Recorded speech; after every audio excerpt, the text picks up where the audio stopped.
A very good morning to you, class 9th. So students, in the previous classes we have done chapter number 2, which is related to a geography portion, and the chapter name is the rivers and lakes of India. And by this class we are starting a civics portion. The chapter name is political development in India. So as you can see, here is the diagram, political diagram of India. In the previous classes we have discussed the differentiation between political map and physical map. What do you mean by political map? Political maps का मतलब क्या होता है? Political map वो होते हैं जिनमें आपको एक स्टेट्स की, एक कंट्री की, एक कॉन्टिनेंट की बाउंड्रीज देखने को मिलती हैं. यहाँ पर महाराष्ट्र और मध्य प्रदेश की बाउंड्री आपको देखने को मिलेगी. सो political map and physical map में ये डिफरेंस होता है. पॉलिटिकल मीन्स जिसमें एक स्टेट, कंट्री एंड कॉन्टिनेंट्स की बाउंड्रीज देखने को मिलती हैं, और ये बाउंड्रीज नेचुरल नहीं है, ये ह्यूमन मेड है, मैन मेड है, इंसानों ने बनाई है. सो फिज़िकल मैप में आपको क्या देखने को मिलता है? फिज़िकल फीचर्स जैसे mountains, rivers etcetera. And political में आपको बाउंड्रीज देखने को मिलेंगी. Okay, so there and in this diagram we can see that this is current map of India, जिसमें आपको यूनियन टेरिटरीज, नई यूनियन टेरिटरीज शो की गई हैं, स्टेट्स शो किए गए हैं. सो क्या ये मैप हमेशा से ऐसा रहा था? और अगर हमेशा से ऐसा नहीं है तो ये अब इस फॉर्म में कैसे आया? क्या इसकी प्रोसेस थी इस फॉर्म में आने की? That we will discuss in this class. Now this is the map of India, and ये कौन से ईयर का मैप है? 1946 का. And you can see that this map has been divided into so many small or big states or princely states, we can say that. So बहुत सारे छोटे बड़े पार्ट्स में डिवाइडेड है ये मैप. सो इस मैप की जो पोजीशन अभी है और जो हमने पिछली स्लाइड में मैप देखा था, वो दोनों के कंपैरिजन करें तो इस मैप में उस मैप में आने में कितना टाइम लगा, ऐसा क्यों हुआ, ये इसकी पोजीशन अभी करंट मैप में कैसे आ गई, किसने इन सभी स्टेट्स को इंटीग्रेट किया, ये सब हम इस चैप्टर के अंदर पढ़ेंगे. सो chapter is political development in India. At the time when Britishers were going away, leaving India in 1947, there were 565 of such small big states, Rajwadas etc. in the form of princely states. तो जब Britishers जा रहे थे 1947 में India को छोड़ के, India and Pakistan दोनों हम बोल सकते हैं, तो उसकी डिवाइडेशन करने के बाद इंडिया एंड पाकिस्तान की, जब ब्रिटिशर्स जा रहे थे तो उस टाइम पर 565 छोटे बड़े, स्मॉल एंड बिग रजवाड़ाज स्टेट्स में डिवाइडेड था ये पूरा पार्ट हमारा इंडिया एंड पाकिस्तान का. The shape, position, political status and ambitions of these states were different.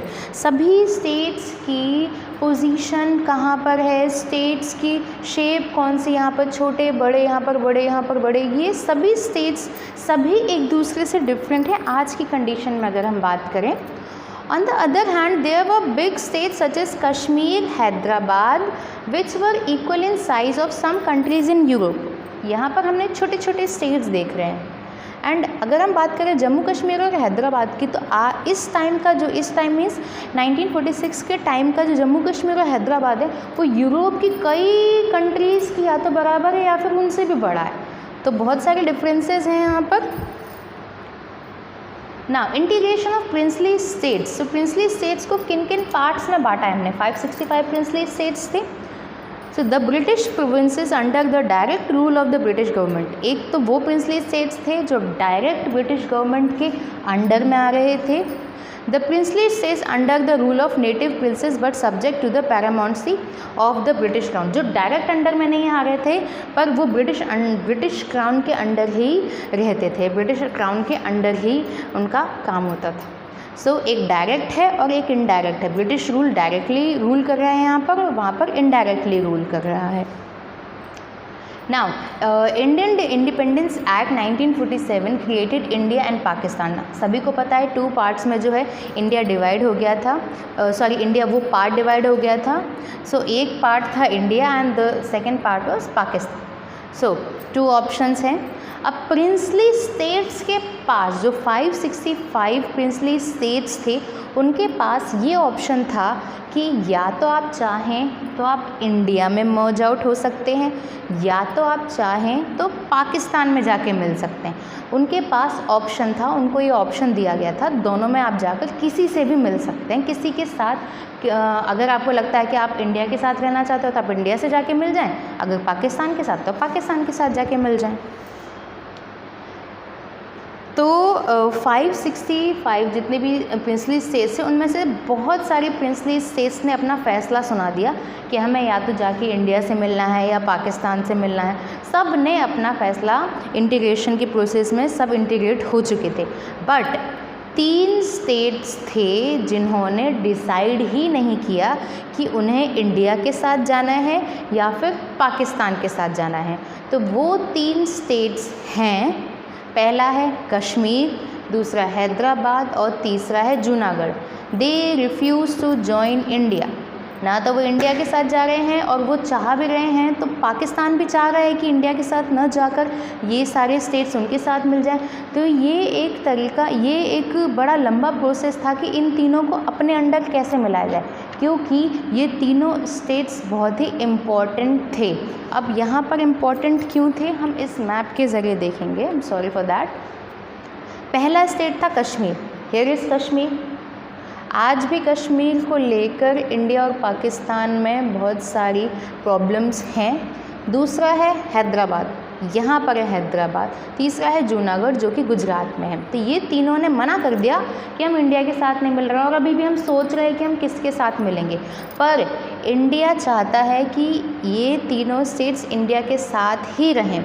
अब अगर हम बात करें, सबसे पहले हम हैदराबाद की बात करते हैं। मान लिया अभी तो वो इंडिया में है, इंटीग्रेशन ऑफ इंडिया के प्रोसेस के अंदर उसे इंडिया में ही शामिल करवाया गया। वो पूरी प्रोसेस हम इन द नेक्स्ट क्लास पढ़ेंगे। सो अगर हैदराबाद एक टाइम के लिए, एक बार के लिए मान लीजिए हैदराबाद पाकिस्तान से जाके मिल जाता, तो क्या ही कंडीशन होती। पाकिस्तान और हैदराबाद ये दोनों एक हैं और बीचों बीच में हैदराबाद है, वो भी किसकी टेरिटरी, किसके अंडर आ रहा है, पाकिस्तान के अंदर। तो क्या ही कंडीशन होती है आज की।